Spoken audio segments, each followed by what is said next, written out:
কিন্তু নারী দেখতে দেখতে, অশ্লীল ছবি দেখতে দেখতে, যাদের পুরুষত্ব নাই, যৌবনের সক্ষমতা নাই, এই হাইওয়ান অশ্লীল আর উলঙ্গ ছবির পাল্লায় পড়ে ভিতরের জীবন শেষ। আখেরাত তো নাই, আখেরাত তো পরের খবর, এটা তো নাই কিছু, দুনিয়াও কিছু।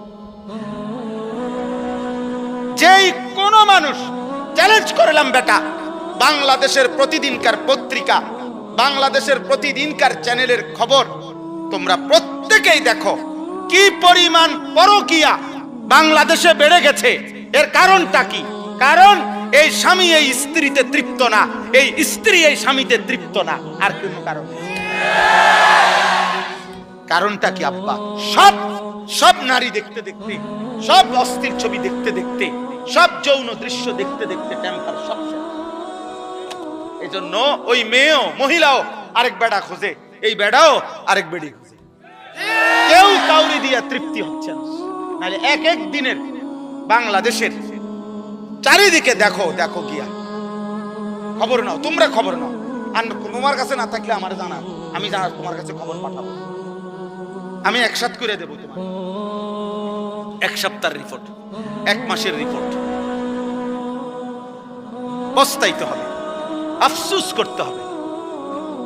বয়স্ক বাবারা আপনাদেরকে বলছি, আপনারা যাদের ছেলে নামাজ পড়ে না, সারা দিন রাত মোবাইল টিভি দেখে, খোদার কসম আপনারা এর খেসারত দিয়া, এই লজ্জা এবং বেইজ্জতি হইয়া এরপরে আপনারা চলে যেতে হবে।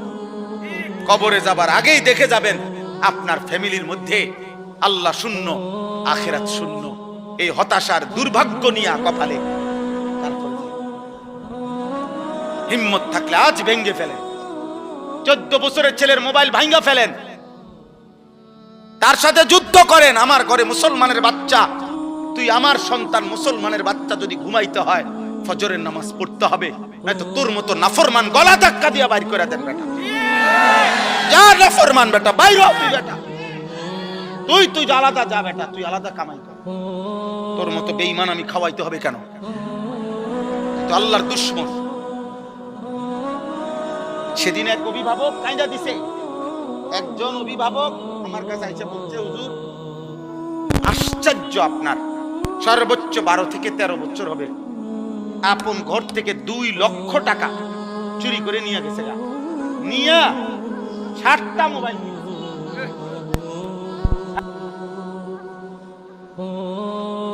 বলো আব্বা।